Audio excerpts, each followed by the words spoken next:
Hello there, dear students. Welcome to Stuck Inside. Are you tired of hitting a plateau of 750s in the math section? Are you tired of thinking again and again that when to use Desmos and when to not? Are you tired of thinking that shall I quickly jump out of the Desmos or shall I use some theory? In fact, are you tired of thinking that how much theory I need to retain? So, to all of these questions, I'm going to answer in this particular series. This is the first episode of this series. That is basically where we will learn how to balance the Desmos with your traditional knowledge. You're already learning the math at a lot of places in your school, in other tuitions, or everywhere. But when it comes to SAT, you need to do it, you need to learn it, you need to implement it this SAT way. So, in this particular video, we will see the first principle, that is Desmos is something that you should understand. Doesn't mean always faster. Yes, Desmos sometimes can slow you down also. Desmos sometimes can waste your time, right? So in this video, what I'll be doing, I'll make you walk through just one topic and make you understand that how you need to balance out the theory and how you need to balance the Desmos implementation in the exam.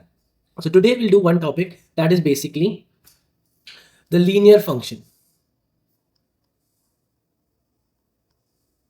Now, linear function has a lot of variants in the SAT math. You can have word problems, you can have a lot of, let's say, equation based, system based, but today we'll just cover one particular type of it, that is related to straight line.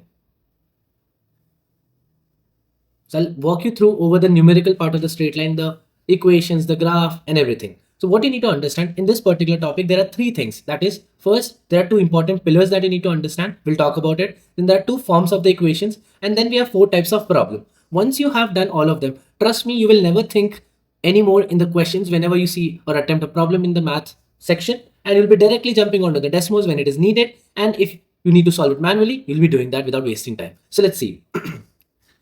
Just one fact, because I see and I get a lot of DMs from my students that they get overwhelmed by just seeing that a lot of students are scoring a perfect 800 or something like that. But the point is that since the digital SAT has implemented by the college board, what you need to understand, the first few sessions were really easy. Yes, the students were lucky who gave their attempt in those sessions, but from the last 1 year, especially all the sessions of 2025, what college board did, it experimented a lot of with the types of problem in the module 2.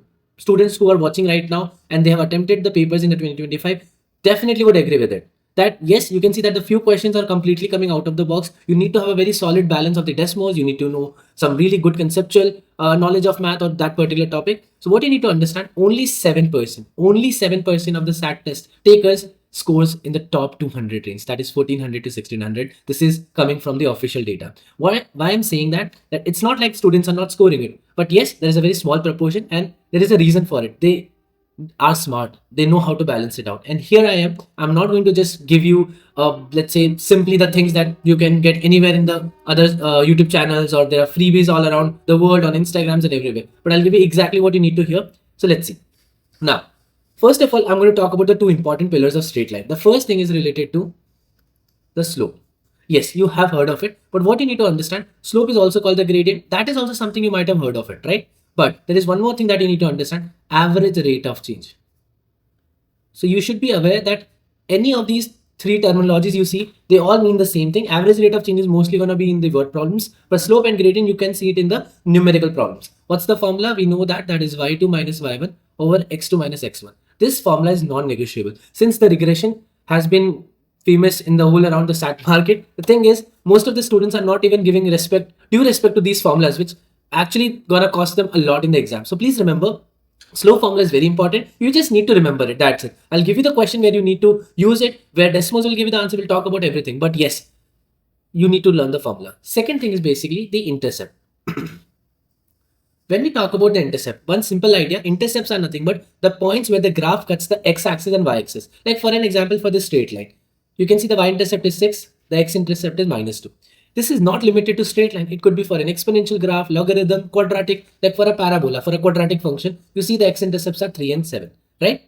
But what if they give us in the equation format? So you're not always going to be able to plot the graph and check for the intercept. So you should know the way to find it. It's pretty simple. You might know it already. What is that? To find the x-intercept, what do? We just plug in or simply put y is equal to 0 wherever you have y in the equation. Sometimes that is nothing but fx also. So you'll put that as 0 and you will calculate the x. Similarly, to get the y-intercept, what do? That is vice versa. So you will put the x equals to 0 and calculate y. This is the only theory you need to know in terms of the important pillars. Next topic that I want you to understand is basically the forms. There are three forms, right? But two are very important. The first one is non-negotiable. The y is equal to mx plus c. What you need to understand here, m is what is our slope or gradient, and c is the y-intercept. That's it. Second one is what ax plus by is equal to c, or sometimes written as ax plus by plus c is equal to 0. This is not the form that you need to love it. You just need to know it that, okay, a straight line can be written in this way. There is no formula for it. You will get the equation of straight line and you will be asked to write the answer in this format or something else about it, right? You should know it. There is one more actually, that is y minus y1 is equal to m times x minus x2. But still, you can make it work without knowing this also. What is more important is y is equal to mx plus c. Understood? That's it. Now let's understand how we will be implementing the knowledge and basically this Desmos techniques. Okay, so let's get started. First, we're exploring the type 1. What we are doing in the type 1, as you can see, we have been given a question. In the xy plane, there is a point 42 comma m and that lies on the line L. What is the value of m? So they're asking this. So whenever we have 2 points given for the straight line, you don't need to think at all. Just use Desmos to get the equation of the straight line. That's it. So what we'll be doing? Yeah. So we have the Desmos now. What we'll be doing? We'll quickly insert the table.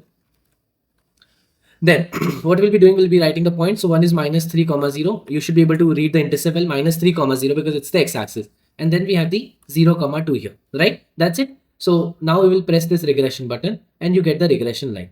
We press this and we export the equation for us. Now what you're saying, the question is saying you have 42 comma m. So x value is given to us. So what I will do, I will write this as a function f of x. And here I will find the value f of 42. The answer is 30 and that is it. Option B is correct. So it was that simple. So whenever 2 points are given, we will use the regression tool. Let's see another variant of the same problem, that how they can extend this question. They're saying that in this problem, we have 2 points 0, 3 and 5, 0. And there is a point a, b. We need to find the value of a, right? So let's see that how we will use the Desmos here. Yeah, so we have the Desmos here again. So I'll just insert the table again, table, 3. And then we have 5, 0. The thing is that will give us the equation of line. But now what do we do next? So you can see that they've given us one thing. We have a comma b. So it should lie on the line, correct? My x is a, my y is b. So what I'll do, I'll quickly just replace the y with b. So b is equal to minus 0.6 a plus 3. And I will do what? B is equal to 2a. That's it. So I've gotten my point of intersection. Now you might have heard a lot of educators saying, even I have also said it, that don't deal with a and b much because Desmos take it as a variable. But here you can see that I've put up two equations in terms of a and b and it has taken it as the equation. It is treating the b as y and a as x, right? So no worries about that. But yes, you need to know that balance, that right now we are graphing it. We have all the information. So that's what Desmos understood it. Else if I just include, let's say, plus x or something here, then it is asking for a slider. So you can see that. Okay. So my answer is what? X is 1.15. But as you can see that options are in fractions. So what I will do, I'll quickly just check it. So let me first import the point so I know it. Yes. So 5 by 2 is 2.5. No, we need 5 by 4. That is 1.25. If you go for 15 by 13, you can see that that will match 15 by 13, my bad. So 1.15. So that is our answer. So option C is correct here.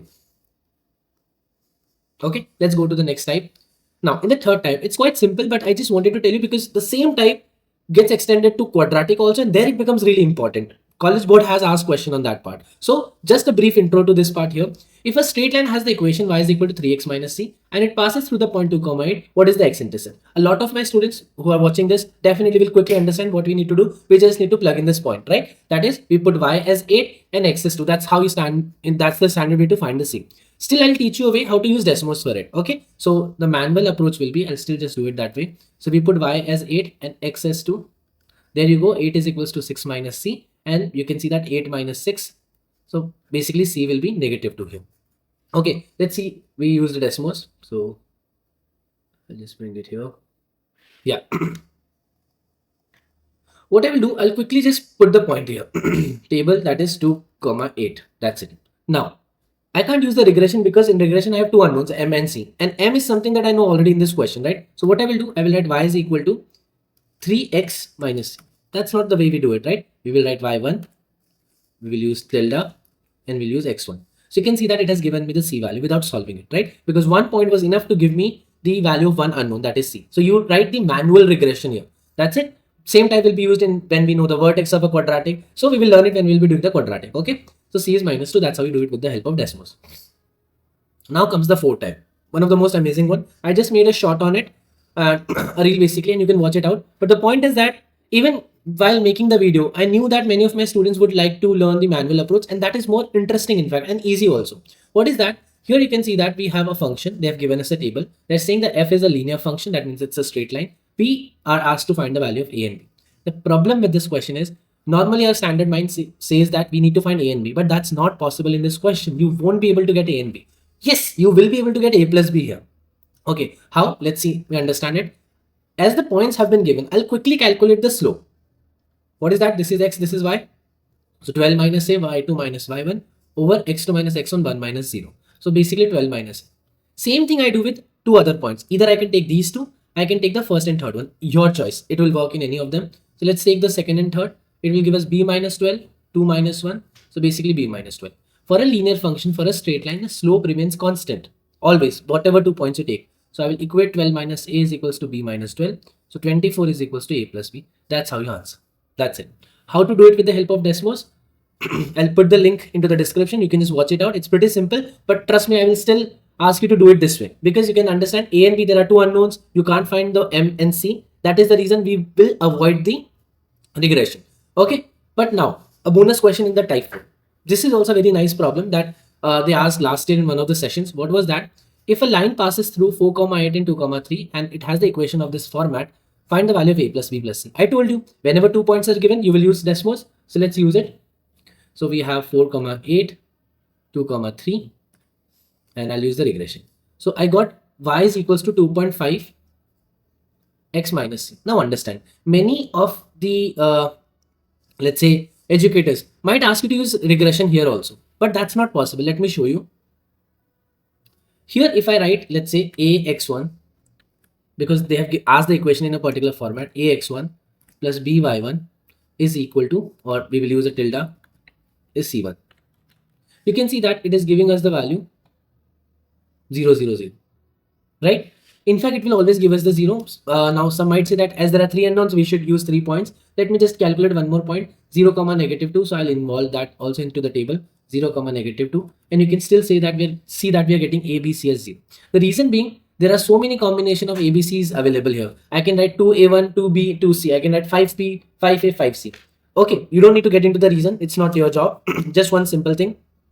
That here, why we're able to get the regression correct? Because here you can see that I have fixed y, means 1 into y. And I'm exploring the coefficient of x and y.